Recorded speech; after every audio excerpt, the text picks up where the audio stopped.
Inilah 3 menara BTS di Kabupaten Timur Tengah Utara yang seharusnya menjadi harapan warga daerah terdepan, terpencil dan tertinggal untuk memudahkan jaringan komunikasi. Tapi harapan itu pupus karena 3 pemancar yang dibangun oleh Kemenkominfo ini tidak berfungsi. Pembangunan menara BTS 4G ini adalah proyek dari Kementerian Kominfo yang akhirnya menjerat Menkominfo Johnny G. Plate dalam pusaran korupsi. Kejaksaan Agung menetapkan Menkominfo Johnny G. Plate sebagai tersangka korupsi BTS dengan jumlah kerugian negara mencapai 8 triliun rupiah. Menko Polhukam Mahfud MD menyebut penetapan Johnny Plate sebagai tersangka karena Kejaksaan Agung sudah punya 2 alat bukti dan bisa dinilai pembuktiannya di pengadilan. Dugaan tindak pidana korupsi yang nanti bisa dinilai secara terbuka di pengadilan gitu. Saya sudah pastikan Kejaksaan Agung ini ada politiknya enggak. Justru saya bilang ya sudah, kalau memang 2 alat bukti terpenuhi ya ditingkatkan menjadi status tersangka. Karena kalau sudah memenuhi syarat kok tidak diangkat dengan alasan kondusivitas politik, maka itu salah. Hukum itu tidak boleh tergantung pada kondusivitas politik. Nanti buktikan aja secepatnya di pengadilan. Kejaksaan Agung pun memastikan peran Johnny G. Plate cukup besar dalam kasus korupsi ini sebagai menteri dan pengguna anggaran. Tentunya selaku pengguna anggaran dan selaku menteri. Dana yang digulirkan proyek senilai 10 triliun sekian, kerugian negaranya 8 triliun sekian. Nah, ini mungkin harus kita cermati bersama bahwa ini bukan peristiwa pidana biasa. Adapun kerugian negara sebesar lebih dari 8 triliun rupiah dari pengadaan BTS 4G Bakti Kominfo berasal dari biaya kegiatan penyusunan kajian pendukung. Ditemukan pula indikasi dugaan penggelembungan harga atau markup serta pembayaran BTS yang ternyata belum terbangun. Selain Menkominfo, Kejaksaan Agung sudah menetapkan 5 tersangka lainnya dalam kasus dugaan korupsi pengadaan menara BTS 4G, mulai dari pihak swasta dan jajaran Bakti Kominfo. Kini publik menunggu kelanjutan kasus korupsi yang menjerat Menkominfo Johnny G. Plate yang merugikan negara 8 triliun rupiah lebih. Tim Liputan, Kompas TV.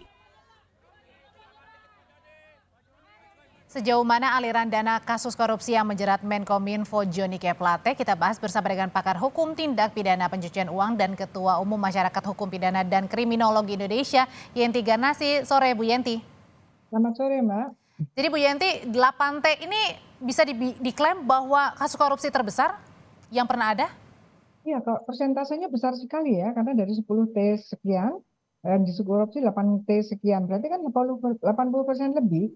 Jadi menurut saya ini ya paling jahat ya, menjahati hak rakyat ya, paling besar gitu. Dan ini harus sangat serius. Tadi kan disampaikan juga ini ada masalah ini kalau sampai 80% itu hilang, tapi kalau sudah terlanjur hilang baru ketahuan gitu, baru dilaporkan atau baru terlacak ya, baru mau diungkap gitu. Oke, 80% mengalir ke yang seharusnya, ini gimana ngelacaknya Bu Yenti? Ya ini yang harus kita lakukan. Jadi begini ya, sekarang ini kita punya tanggung jawab, siapapun bertanggung jawab atas program 10T sekian untuk masyarakat itu ya, yang memerlukan internet terluar, terdalam, dan terdepan ya, terdepan artinya terdepan ya, yang pada waktu itu memang betul-betul memerlukan internet, dan kemudian ini kan dianggarkan, dan kemudian yang pengguna anggaran itu sekarang melakukan perbuatan yang lancung ini. Artinya apa? Ini kok bisa seperti ini ya, yang menggelontorkan anggaran pun apa nggak punya mekanisme pengawasan sehingga sampai seperti ini, dalam artian gini, kenapa kok waktu 1 triliun aja kok nggak ketahuan? Padahal ini kan adalah proyek yang memerlukan fisik kan akan kelihatan. Kok lemah sekali ya? Atau apakah ini pembiaran atau bagaimana kok sampai seperti ini? Paling ini hak mendasar untuk rakyat pada waktu itu, boleh jadi hajat hidup orang banyak ini sekarang. Karena pada waktu itu orang-orang masyarakat di bagian Indonesia yang memang betul-betul membutuhkan itu pada saat COVID apalagi, itu kemudian tidak mendapatkan haknya. Dan ini mereka yang harus dilindungi hak-haknya, yaitu dengan cara kemana sih 8,3 triliun itu adalah TPPU begitu. Jadi Artinya bisa mengalir ke tindak pidana pencucian uang juga dari 8T itu? Pasti, makanya saya agak kecewa juga ketika Kejaksaan Agung kita nggak akan ke sana dulu, terus mau kemana? Ya ke sana lah, ya kan? Karena kan ada korupsi. Mm-mm. Korupsi kerugiannya 8,3 triliun. Dimanapun uang itu nanti akan diketemukan itu bukan lagi masalah korupsi, tetapi itu adalah masalah aliran dari korupsi. Nah, artinya apa? Sudah terjadi dua kejahatan, yaitu kejahatan korupsi dan karena mengalir kejahatan TPPU. Ya nanti kita lihat apakah juga demikian bahwa dari sebagian kecil dari yang dikorupsi itu termasuk dari jadi mobilnya, misalnya itu mobil Mercedes-Benz-nya itu ya, misalnya yang di media, apakah dari itu juga? Tapi mudah nggak sih Bu Yenti kalau misalnya dari kasus korupsi dulu terus kemudian baru mengarah ke TPPU? Mudah melacak itu?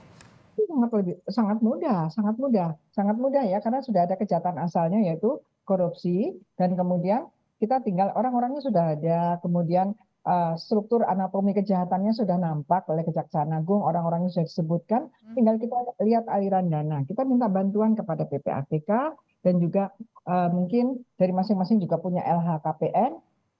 Menteri ini punya LHKPN, mungkin yang lain juga yang nggak mungkin juga ya dari kementerian hanya menterinya saja.